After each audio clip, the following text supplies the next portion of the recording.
анклав это как раз-таки у Путина. И ему, о нем Ну уже, и? простите, о нем уже там поляки заикаются. Говорят, а вот мы тут учения провели, как мы там наши эти 300 бобров, Ну, провели учения. ну, как они захватывают Калининградскую область, понимаете, в чем дело? То есть тут как бы тоже момент такой провокации не стоит сбрасывать со счетов. И вашим аргументом контраргумент. Когда ты не можешь платить, это же вы только что сказали выше в нашем сегодняшнем разговоре, не можешь платить условно субсидии, забревай в солдаты и отправляй там где-то поживиться, понимаете? Ну вот солдату зачем субсидия? Ему там довольствие, а довольствие где брать? Вот как раз и повоюют. Пойдут на Калининград, спровоцируют, пойдут на Россию, там же вот эти пуски по Петербургу. То есть вот в этом, если разрезе с этого ракурса посмотреть. Смотрите, ну так это же совсем другая история. Условно говоря, мы сейчас разбираем абсолютно сферического коня в вакууме, хотя понятно, что у военных готовы планы на все случаи жизни. Но, допустим, если мы представим себе, что какая-то из европейских стран нападает на Калининградскую область, ну, согласитесь, тут Россию уже трудно будет назвать агрессором по всем законам божеским и человеческим. И мне кажется, ну, просто я считаю, что это абсолютно исключено, что любая из европейских стран предоставит России такой предлог и такую возможность. Но также хочу обратить ваше внимание, вот последнее из моего спича, что вот в отличие от реального нападения, которое, ну, не просто России невыгодно, а было бы очень глупо, учитывая существующие тенденции. А вот как раз все эти рассказы о том, что как Россия сейчас нападет, гибридное воздействие, оно на самом деле России очень выгодно, потому что оно побуждает людей, экономических агентов в этих странах чувствовать себя неуверенно, уезжать из этих стран, падает, начинается воронка падения потребительского спроса и так далее, и так далее. Такое начинается самосбывающееся пророчество. И, конечно, есть еще одна страна, которой очень важно говорить о том, что Россия сейчас нападет. Это Украина. Собственно, я думаю, что вот эти вот дроны, которые летают на услугу, их сверхзадача была как раз вызвать российскую реакцию против стран Балтии. И обратите внимание, что даже не выдержал, и, по-моему, кто-то из крупных эстонских чиновников в кои-то веки сказал, да что это там, наша украинская разведка нам полощет мозги и говорит, что Россия собирается нападать, это все вранье на постном масле. Нет, там не совсем так. Это Зеленский полощет мозги, а эстонская разведка говорит, никто нападать не собирается. Понимаете? Так, Тут я и чуть-чуть, сказала. Я чуть-чуть и не так. сказала. Да. Вообще, поэтому Зеленскому лучше и помалкивать. Ну, хорошо услугу. Скажите, символом чего сейчас является Туапсе? Горящая уже в который раз с этими дождями из соляры, с экологическим ущербом, с этими горожанами, которые в респираторах пытаются как-то там как-то жить, да, понятно, что там сорвано все, и производство, и курортные сезоны, и все на свете, и, в общем, жуткая трагедия и катастрофа, но, ну, как бы символ чего тогда является Туапсе? Анкориджа? Люди хотят там, по крайней мере, оттуда были репортажи, в России хотят, а как это так? Почему нет ПВО, почему не прикрывают? Почему, что по услуге вышеупомянутой, что по Туапсе, ну, летят прям четко, бьют, как вот прям несколько раз, несколько дней подряд, в течение там 2 недель, бьют планомерно и выносят вот так вот резервуары один за одним, а никто не может ничего сделать и как бы закрыть ни дронами-перехватчиками, ни какими-то ПВО, ни какими-то пулеметчиками. Вроде ж не шибко, ну, такая высокотехнологичная штука летит. Я имею в виду конкретно там эти Людь, да, вот эти беспилотники, которые там, они же летели и до этого, но где-то их сбивают, а на Туапсе нет. Почему? Смотрите, она как раз является не символом, а это война. И очень является зримой демонстрацией того, что война в будущем все больше будет переходить роботам, и более того, будет переходить массированно. То есть вот это наиболее удачная стратегия, когда у вас есть дешевые беспилотники, их много, не пролетит там, так пролетит в другом месте. Я откровенно не представляю, как можно от такой угрозы в принципе защититься. Ну, то есть понятно, что можно сбить десятки беспилотников, но несколько, скорее всего, все равно пролетит. Но дело не в этом, а главное дело в том, что да, это зримый показатель того, как дальше будет развиваться война, потому что, очевидно, таких беспилотников будет у Украины все больше. Это, очевидно, одна из главных стратегий Зеленского, что если будет хорошо гореть в России, то, во-первых, будет население недовольно, а во-вторых, это действительно будет серьезное экономическое давление на Путина. Насколько я понимаю, пока это давление с экономической точки зрения не очень серьезно, несмотря на то, что кадры очень впечатляют. Я не могу оценивать реальное количество ущерба, потому что тут, с одной стороны, сразу, как только что-то горит, нам начинают кричать, что все, кислотные дожди, ужас, ужас, ужас. А с другой стороны, официальная российская пресса, которая говорит, не-не-не, все нормально, ничего страшного, то это две стороны одной медали, это две пропаганды, а я не знаю, что происходит на Земле, и мы с вами, в общем, в этом тумане войны не скоро узнаем, насколько велик был дэмэдж. Но понятно, что он сильно отличается от нуля.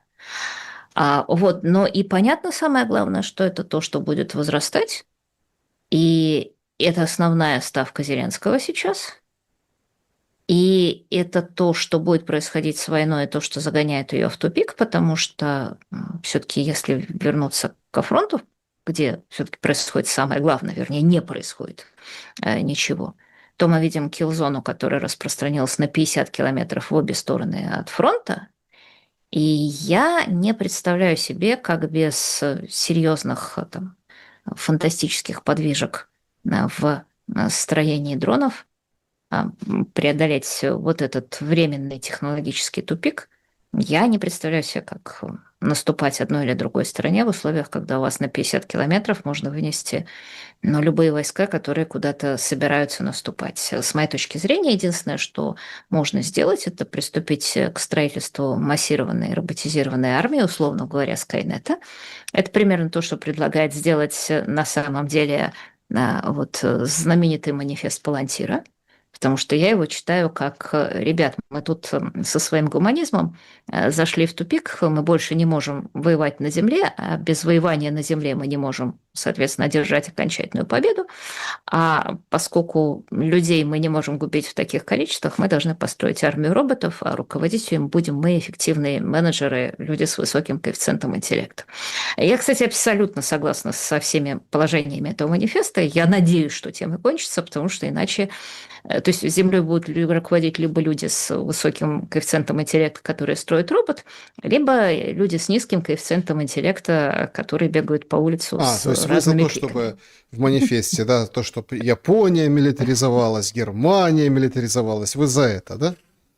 Я за милитаризацию мира, потому что в тот момент, когда мир... Во-первых, хочешь мира, готовься к войне. Самое лучшее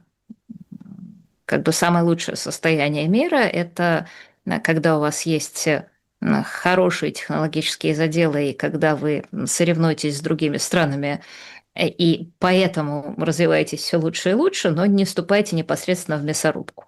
А правда, человечество ни разу не удерживалось на таком прекрасном cutting edge, на таком прекрасном переднем крае. Но просто вот тот мир, который мы строили последние 30-40 лет, в котором воевать было запрещено, на мой взгляд, он превращается в дикую антиутопию, в которой получается, что технологически продвинутые страны воюют мало, а в результате их на их собственных улицах режут без ножа. Смотрите, их могут... То, что их на их собственных улицах режут без ножа, или с ножами, или еще каким-то образом, это проблема внутренней безопасности. Это не война. Я не могу понять все-таки, вот какая главная причина. Просто, я от вас не ожидал, если честно, что вы за милитаризацию мира. Здрасте, Конечно. здрасте, приехали, называется. Извините, но это как бы эмоционально. Ну как, давайте все. Так давайте каждому по ядерной бомбе раздадим. Че этот Трамп там вошкается в этом Армузском проливе? Пускай будет у Ирана бомба. И кто там, арабы хотят? У арабов. Кто еще хочет? Зеленский, Зеленский, давай тебе тоже. Каждому по ядерной бомбе, и тогда будет Зачем благоденствие. жена? Понимаете, первенство в мире – это не такая вещь, которую на это. Первенство – это такая вещь, которую берут.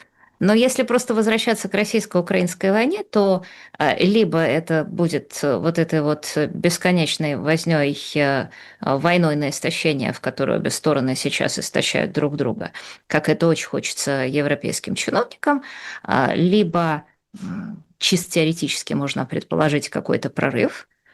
Ну, скажем так, для того, чтобы Россия сделала такой прорыв, не надо интернет запрещать, например.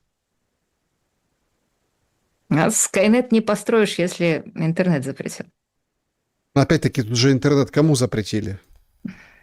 Ну, я, конечно, преувеличиваю. Понятно, Ну, что там все не так. Ну, интернет запретили не тем, кто строит Skynet, но серьезные технологические, серьезные ограничения, накладываемые на свободу информации в обществе, они в том числе не способствуют технологическому прогрессу.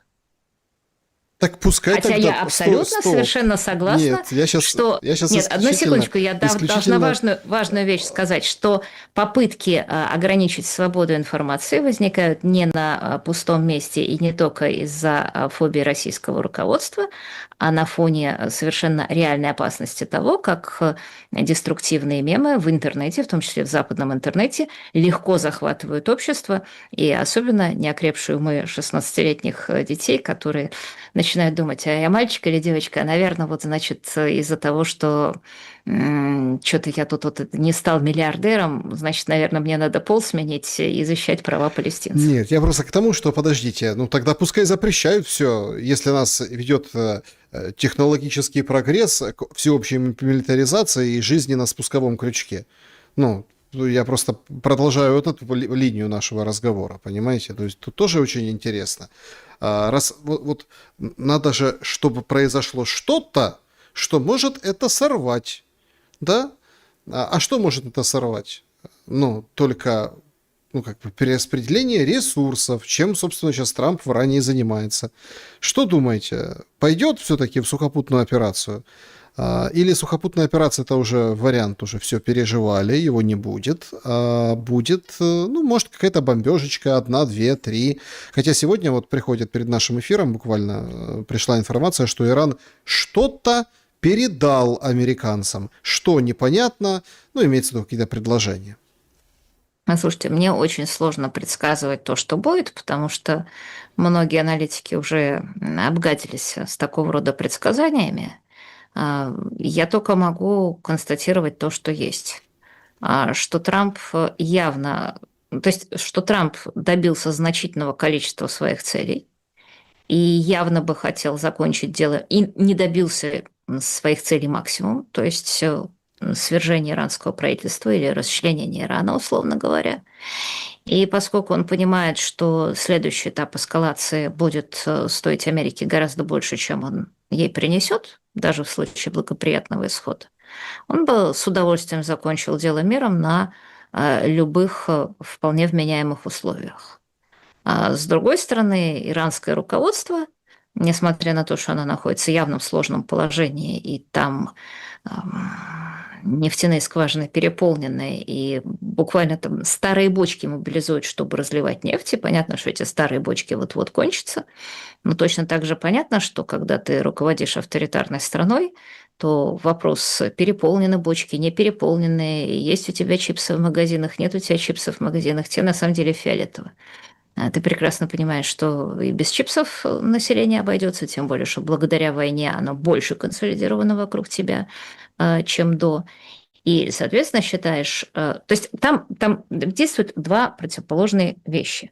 С одной стороны, экономический дэмидж от двойной блокады наносится Ирану гораздо больше, чем, условно говоря, Соединенным Штатам или европейцам, которые страдают от повышения цены на нефть. С другой стороны, количество этого дэмиджа, который способен абсорбировать Иран, понятно, оно просто на несколько порядков превышает то тот бадхёрт, который испытывает американский потребитель, когда он приезжает к заправке и видит, что там на 2 пенса подорожал бензин. Соответственно, вот эта гляделка, кто кого переглядит. А поскольку обе стороны очень упертые, и поскольку обе стороны любят блефовать, и поскольку обе стороны считают свою упертость очень ценным ресурсом при переговорах и при том, чтобы поставить на коленях противника, то, честно говоря, кто кого переглядит, мне сказать очень сложно. Хотя я надеюсь, вернее, предполагаю, что с большой вероятностью Трамп де-факто признает требования о конце производства ядерного оружия, скажет, ну вот это вы тут, что тут вы написали, то и хорошо, то и сойдет. А Иран, громко провозгласив свою победу, опять же, де-факто согласится с существующим положением вещей. Да, значит, друзья, спасибо большое, что подписывайтесь. Подведем итоги опроса и пойдем к вашим вопросам. Значит, что лично для вас изменит голос Зеленского на пленках? 10% я, причем к спонсорам, пускай этот будет вопрос. 10% решительно все, смысл войны растает. 30% уже ничего, много воды утекло. Ну и 51% для меня ничего не изменит, потому что я все знал и понимал давно. Ну так, давайте тогда перейдем к нашей знающей и понимающей все давно аудитории. Давайте с ней пообщаемся. Юлия, пожалуйста, режим Блиц, потому что вопросов много. Вот. А Чан Кайши постараемся не рассказывать. Да, Чан Кайши, он как бы в другой раз, так сказать, поприветствует нас. Поехали, сообщество YouTube. Значит, мнение Латынина и почему Кремль не отвечает за Туапсе или Пермь. Это измена, трусость или сдача государства? Наталья интересуется. А как ответить? То есть, что надо сделать, чтобы ответить? Уничтожение украинской нефтяной структуры, она вся уничтожена. И так, что должен был бы Кремль сделать теоретически, это перехватывать все беспилотники, но вот в этом-то и успех украинской стратегии, который заключается в том, что если у вас много беспилотников из говна и палок, то что-нибудь обязательно долетит.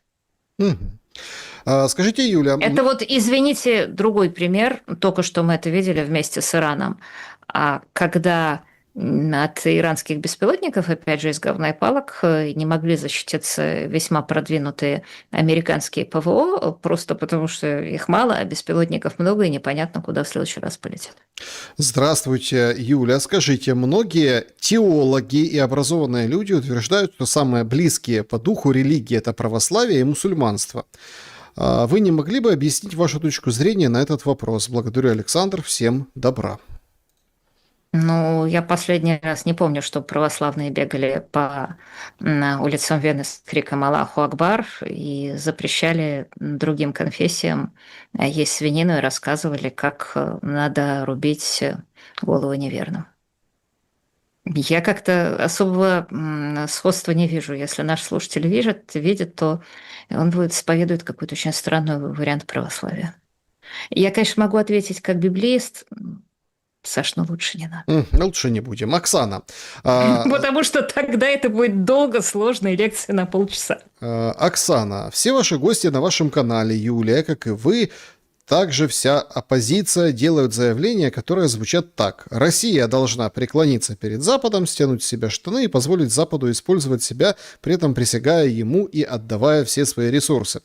Все вы продажные маргиналы, которые живут и умирают с фамилией Путин на устах. Вы не раз признавали свои ошибки, Юлия, но публичных извинений за множество ваших оскорблений никто не слышал. Неужели вы не боитесь потерять аудиторию? Российская оппозиция — это собрание фриков, которые смотрят не более 100 тысяч и 150 миллионов россиян. Вот такой какой-то к вам манифест от Оксаны.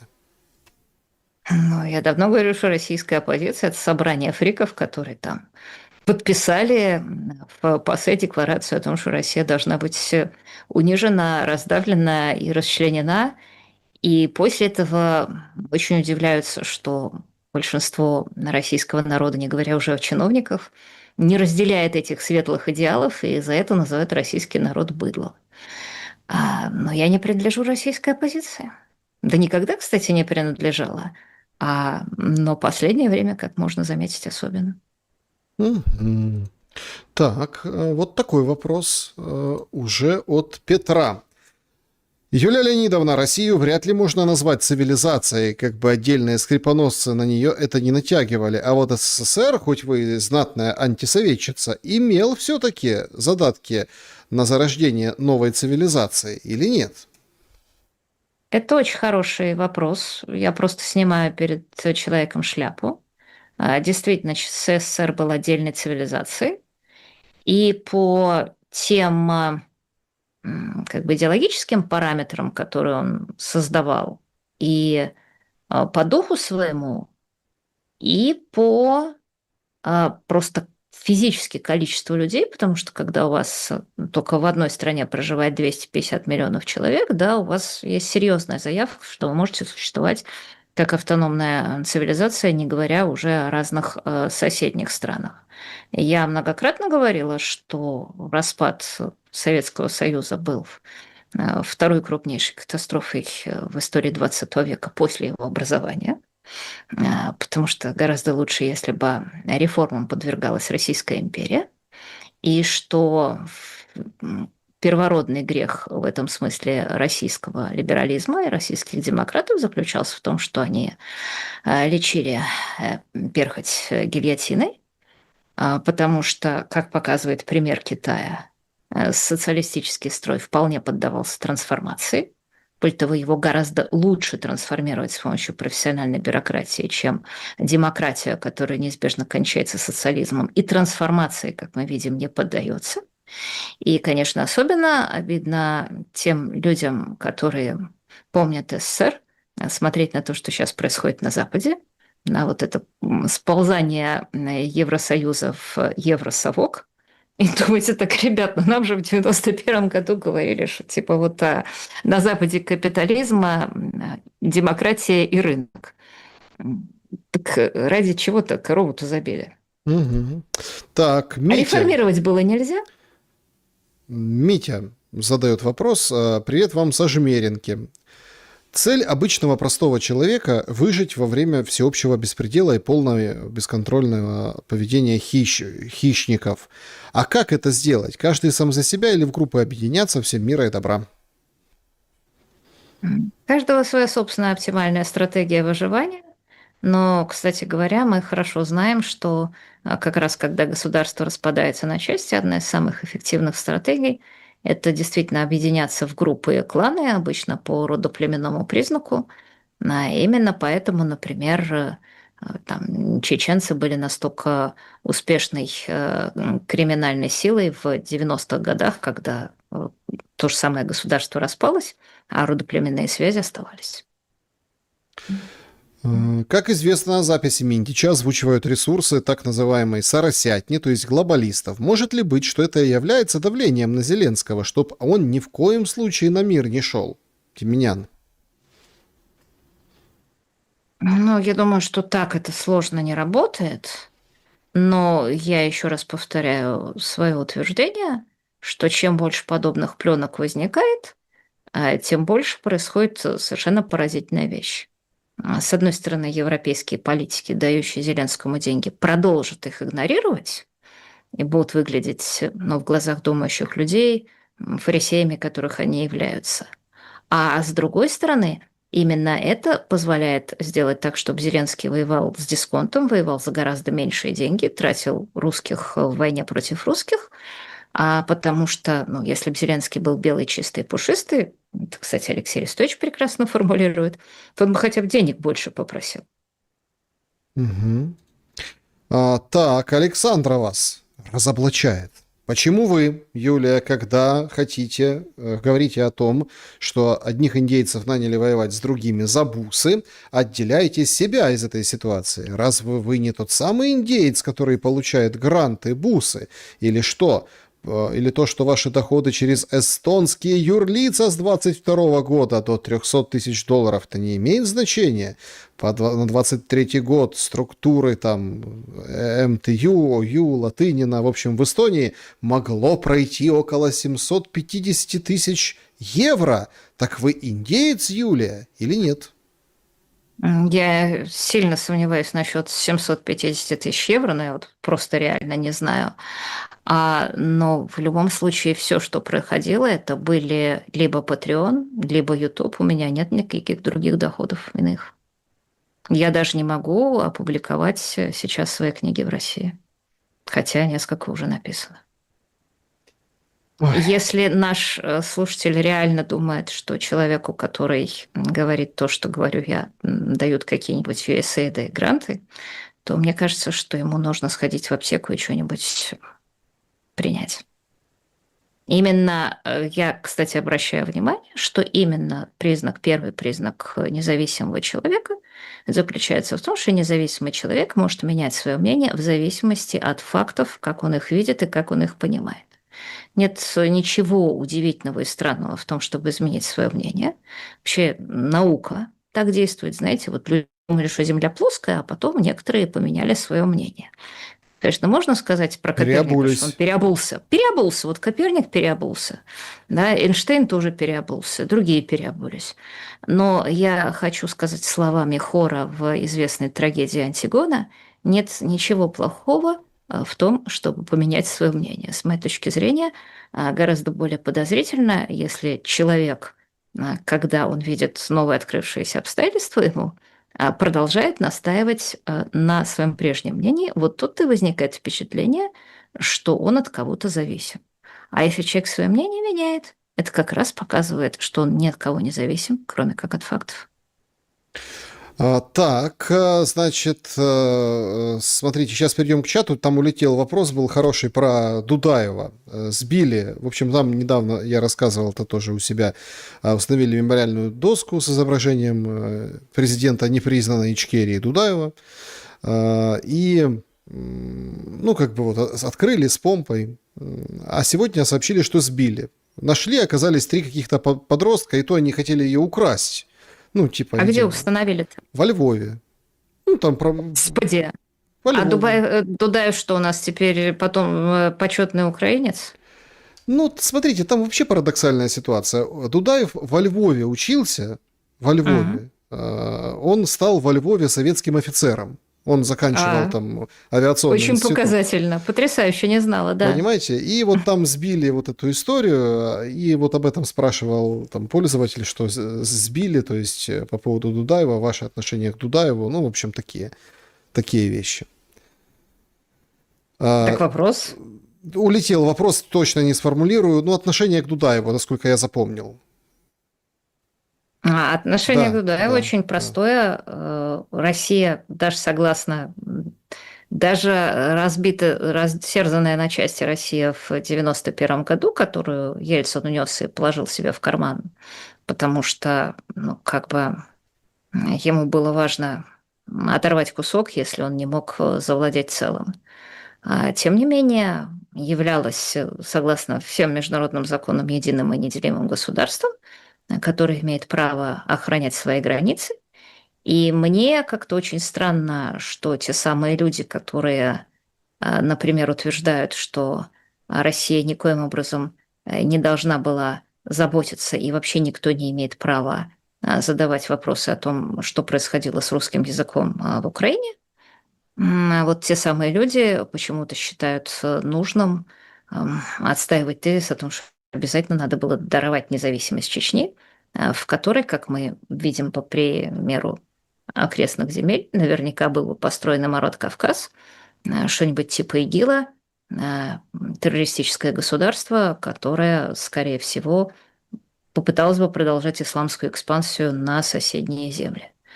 А, Так, вопрос для Юлии. Кто режиссер Бониады? Со смайликами, я так понимаю, что это ситуация, когда Боня пришла к Соловьеву на эфир. Как вы думаете?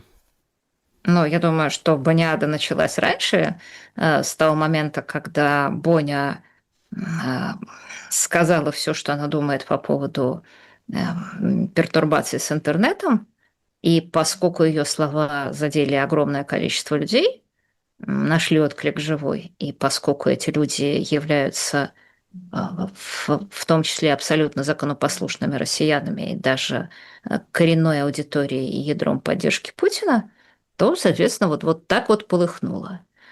Что касается Соловьева, мне кажется, что просто его популярность падает, и он немножечко, как Зеленский, занимается троллингом. Да, то есть это дешевый способ поддерживать свою популярность за счет того, что ты говоришь гадости по поводу того, кто в данный момент возник на радаре. Ну вот он это сказал, чтобы обсуждали Соловьева, а не Боню. Но в результате немножечко перебрал. И, то есть, собственно, продолжал извлекать из этого пиар-выгоды. То есть Соловьев попытался сделать так, что вместо того, чтобы обсуждали одну Боню, обсуждали Соловьеву и Боню. Мгм. Вот, собственно, и все. Васек, вопрос Юлии. Почему Кириенко берет деньги на развитие своей некогда успешной придурове компании в бюджете, а не в банке по 20% годовых? Я считаю, что все, что в России творится с интернетом, это, как я уже сказала, очень печально, потому что в России есть прекрасный мессенджер Telegram, который создал, между прочим, российский гражданин. Я не знаю, правда, сейчас у Дурова осталось российское гражданство или нет. Был замечательный ВКонтакте, были замечательные Одноклассники. Да, кстати, Яндекс был замечательный. И вообще в России, в отличие, кстати, обратите внимание, от Западной Европы, было очень много интернет-высокотехнологических компаний, через которых как раз Россия могла бы восстанавливать цифровой суверенитет. В этом смысле, кстати, напомню, что одна из первых стран, которая стала запрещать чужие сети социальные, это была как раз Украина. И напомню также, что почему-то российская оппозиция молчала, как будто это хорошо. И я еще раз повторю, что с моей точки зрения история не про то, что вот это есть самодур Путин, который решил погрузить страну в цифровую тюрьму. Я думаю, что история гораздо сложнее, и что действительно современные социальные сети дают возможность распространяться очень опасным идеям, деструктивным мемам, которые, как мы видим, например, на примере из Западной Европы и отчасти даже Америки, действительно способны погубить любую цивилизацию изнутри. Это не выдуманная угроза. Кроме того, есть вещь, которая наверняка волнует людей в Кремле гораздо больше, это то, что социальная сеть, которая меня как раз меньше волнует, это то, что социальная сеть или тем более мессенджер могут там в случае каких-то беспорядков быть использованы для того, просто люди начнут друг другу ссылать сообщения, все, идем на площадь, свергаем кровавый режим, и люди выходят на площадь, свергают кровавый режим, и явно это обстоятельство сильно очень людей в Кремле беспокоит.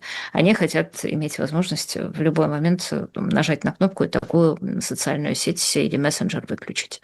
Но я еще раз повторяю свою точку зрения, что недостатки от цифровой изоляции перевешивают опасность распространения деструктивных мемов. Что цифровая цивилизация, которая создается на наших глазах, это новый тип цивилизации.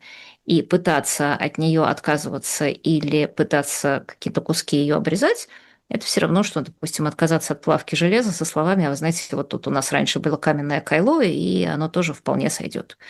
Очень короткий вопрос меня наверняка спросят, а как же Китай, который изолировался? В Китае, во-первых, это строили с самого начала, а во-вторых, в Китае 1,5 миллиарда человек. Если бы в России, как у Менделеева предсказывалось, жило бы сейчас 600 миллионов человек, если бы не было революции, гражданской войны, всего остального и распада Советского Союза, и, соответственно, вот той войны, которую мы обсуждаем сейчас, и которая явилась результатом его распада, то с 600 миллионами можно было бы строить все, что угодно. Так, тут, смотрите, друзья, сейчас следующий вопрос. Тут мне вот пишет пользовательница, где вот так: Дудаев служил в Украине, в Полтаве, занимал должность. Шелест, ты врешь, он где там, сейчас улетело. Короче, говорят, что он Тамбовское закончил высшее авиационное училище летчиков. Смотрите, как как действующий офицер Дудаев продолжил свое образование в военно-воздушной академии имени Юрия Гагарина во Львове. Один из этапов подготовки на базе учебных структур был во Львове. Там находились профильные авиационные курсы. Поэтому там эту табличку и прикрепили. Во Львове. Поэтому, ну, в общем, тут, понимаете, тут как бы еще очень важный момент. Есть просто обучение, а есть служебное обучение. Так вот, советским офицером он был во Львове, понимаете? Вот, он стал там, как поднимался по лестнице советских офицеров. Поэтому вы меня не путайте, и я вас тоже путать не буду. Александр, но мне кажется, здесь надо добавить очень важную вещь. Вот мы повсюду видим следы этого советского прошлого, которое невозможно выкорчевать. И, естественно, вот задаешь себе вопрос, а если бы не распад Советского Союза, то вот Джохар Дудаев продолжил бы быть бравым советским офицером, который продолжал бы служить той стране, которой он давал присягу, и перед ним никогда не встало бы тяжелого выбора, который привел его, соответственно, туда, куда привел. Это вот то же самое, знаете, маршал Маннергейм, великий полководец Финляндии, маршал Маннергейм при дворе Николая II занимался поставками лошадей. Вот если бы не 17-й год, не революция, не гражданская война, то маршал Маннергейм, ну, может быть, был бы просто более-менее средним историческим деятелем Российской империи, может быть, стал бы знаменитым полководцем, но Российской империи. Вот именно это и есть трагедия, когда распадается держава, то потом оказывается рано или поздно, что куски этой державы воюют друг против друга, и кто бы ни выиграл, вот все бывшее целое несет страшные потери. Сергей, нравится ли Латыниной метод журналистской работы, как делал на Украине Шустер? Каковы плоды труда над населением? Вот такой вопрос. Но я не смотрела Шустера, поэтому ничего не могу сказать. Угу. Фальшивите вы про Дудаева, Татьяна говорит, и Чечню. А как же право наций на самоопределение? Почему чеченцам нельзя? Если бы чеченцы смогли отстоять свою независимость, России пришлось бы с этим смириться. Право нации на самоопределение и право государства на сохранение своих границ. Понятное дело, это два принципа международного права, которые противоречат друг другу. И, как мы видим, за последние 20-30 лет закон что дышло. Каждый раз, когда по каким-то причинам, условно говоря, мировому общественному мнению важен именно тот или другой исход, то вспоминают либо о праве государства на защиту сохранения своих границ, либо о праве нации на самоопределение. А мне кажется, что причина, по которой вспоминают одно и не вспоминают другое, обычно не имеет никакого отношения к здравому смыслу. Она, как правило, конкурентная, она, как правило, фарисейская. Я обещала не рассказывать про Чан Кайши, но можно я все-таки расскажу одну маленькую Так вы историю? вы уже рассказывали сегодня. Да, нет, я могу сказать, это история, которая меня потрясла. Знаете ли вы что-нибудь о народе Игбо?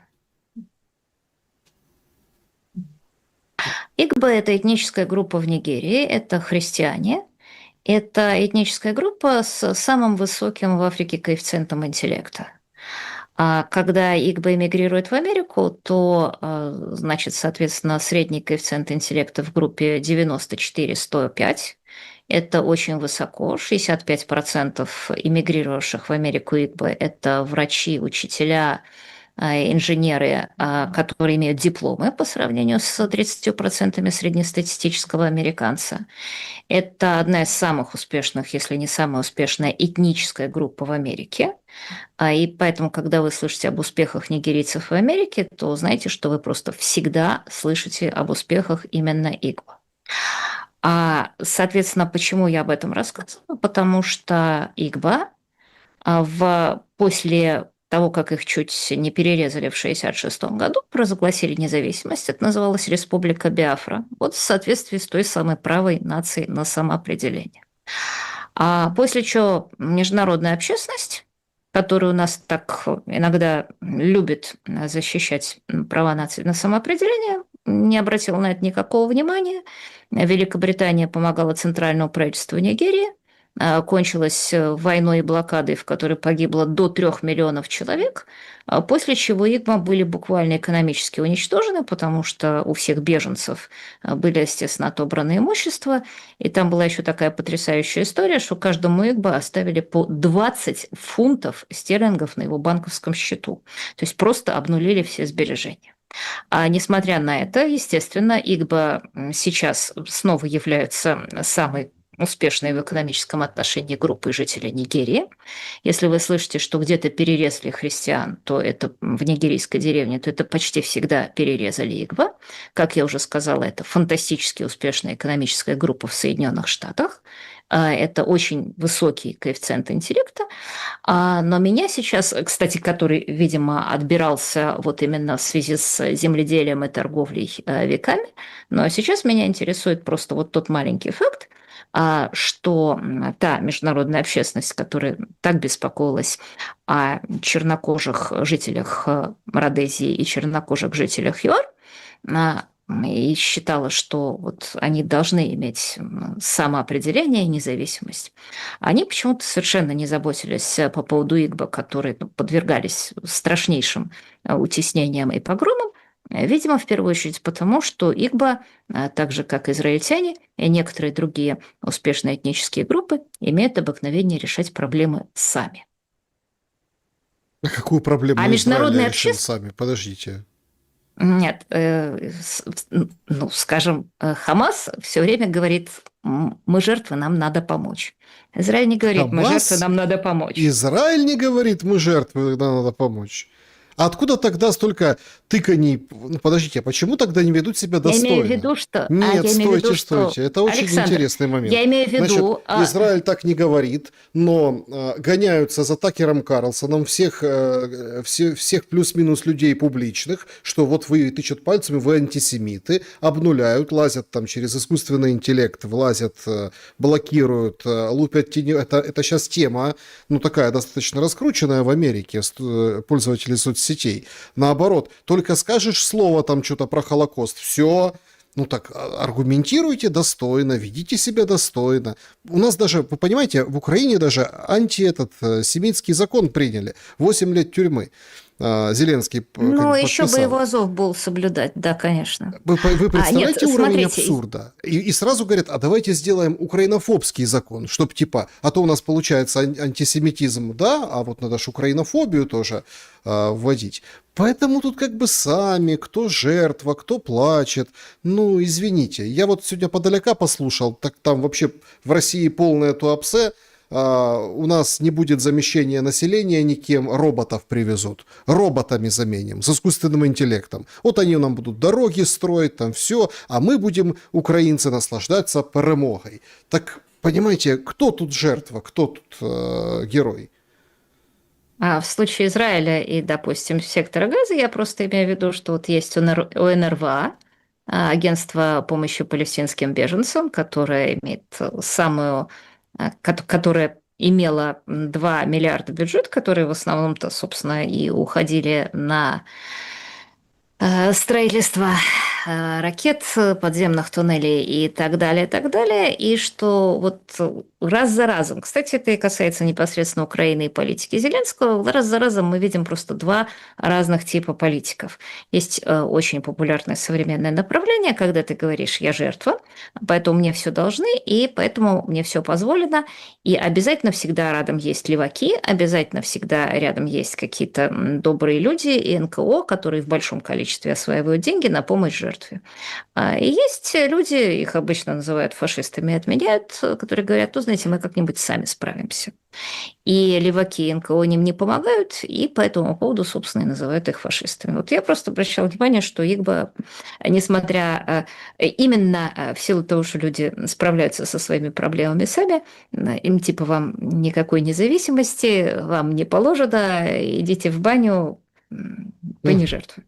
Да, друзья, всем большое спасибо за то, что побывали на нашем прямом эфире. Юлия, благодарю за время и мысли.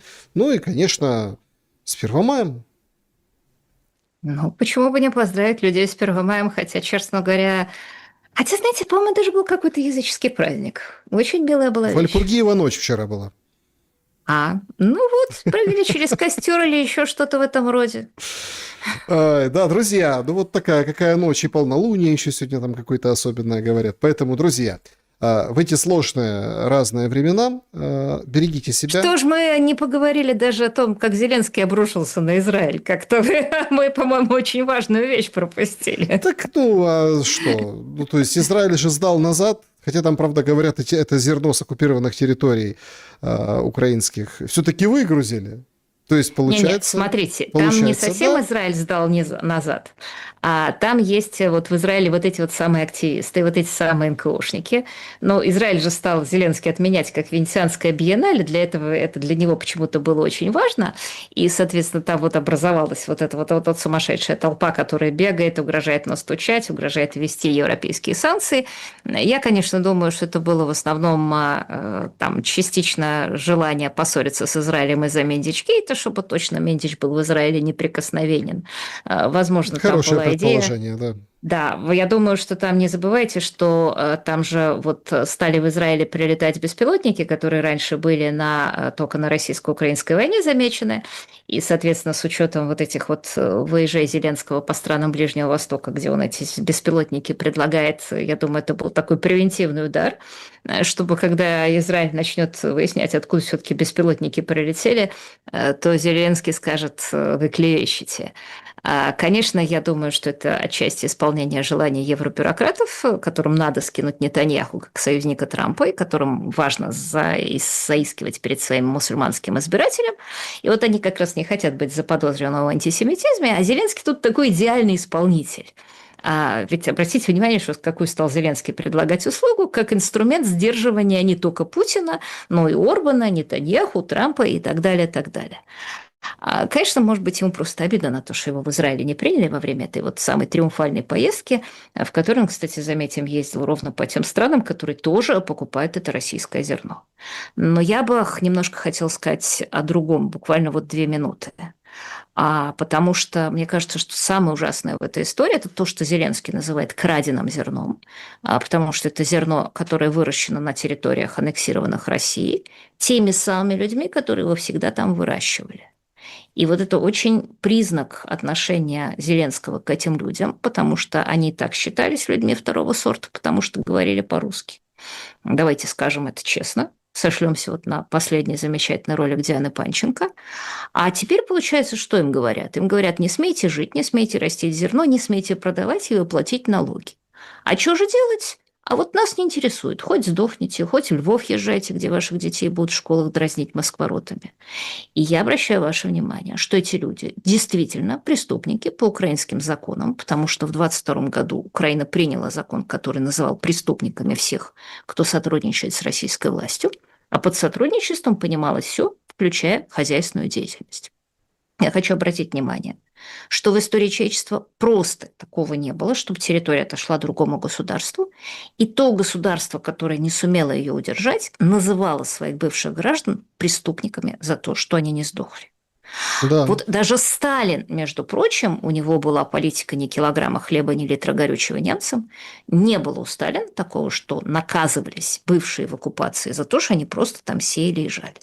Это показатель отношения Украины к этим людям, государства. Это показатель того, что именно поддерживает Европа. И вот эта позиция, конечно, позиция тролля, потому что тролль всегда заявляет некий безумный, невыполнимый порог требований. «Сдохните, но зерна не растите». Объявляет это людоедское требование моральным императивом. А потом, когда люди этому требованию не соответствуют, с большой помпой и с моральным негодованием провозглашает их преступниками или национально неполноценными. Еще раз, меня в данной ситуации, Израиль как-нибудь переживет, но меня больше всего пугает заявленное отношение Зеленского к тем людям, которые просто растят зерно на тех территориях, которые больше не контролируют Украину. Да, друзья, всем большое спасибо за сегодняшний эфир. Юлия, благодарю за время и мысли. Александр, вам спасибо. Да, вижу, что здесь что-то как бы с буферизацией, что-то там говорят, вот что шло, но это вот, видимо, знаете, что-то бывает. Может, тему какую-то не ту затронули. В любом Какая случае, буферизация? ну, там имеется в виду немножко с трансляцией, что